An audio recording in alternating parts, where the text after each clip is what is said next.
Creating anything is hard. It doesn't matter if it's music, a book, a blueprint, or really anything that didn't exist before someone sat down, had a sliver of a thought, and then got started building that thought into something tangible.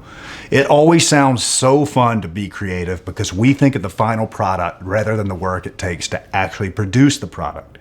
It's kind of like going to the gym. We all want to be fit, but not as many of us love to work out every day and skip the dessert line at our friends' parties. Having run a company with the name Creative in its title and previously working on a creative team for nearly a decade, I've had countless conversations about creativity, both with people far more creative than myself and with those seeking creative advice. I've learned from Grammy award-winning musicians, New York Times best-selling authors, and passionate creators who just make things purely for themselves.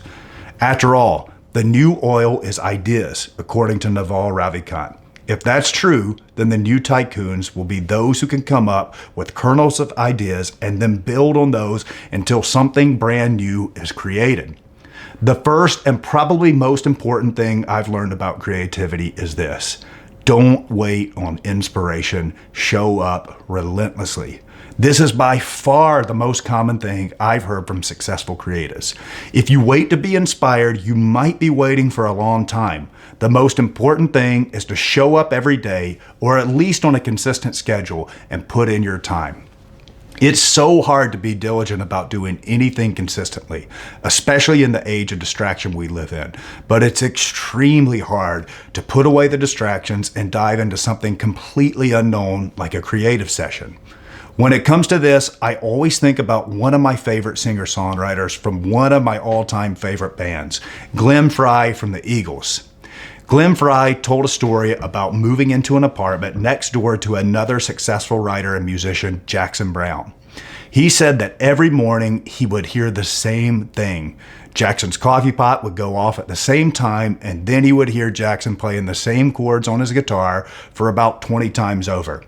There would be silence for around another 20 minutes, and he would come back to his guitar and start trying to build into the next part of the song that he had been writing on during the silence. He would repeat this process over and over and over until he finally had a finished product. I'll never forget what Glenn Frey said about what this revealed to him. Oh, that's how you write a great song. It's about elbow grease. The Eagles went on to be the only artist to have 2 albums in the top 10 best-selling albums of all time. But it may have never happened without Glenn Frey learning to write using creative elbow grease. For being creative, like getting in shape, there are a million effective ways to do it. But showing up and putting in the work can't be replaced. Elbow grease is the only way.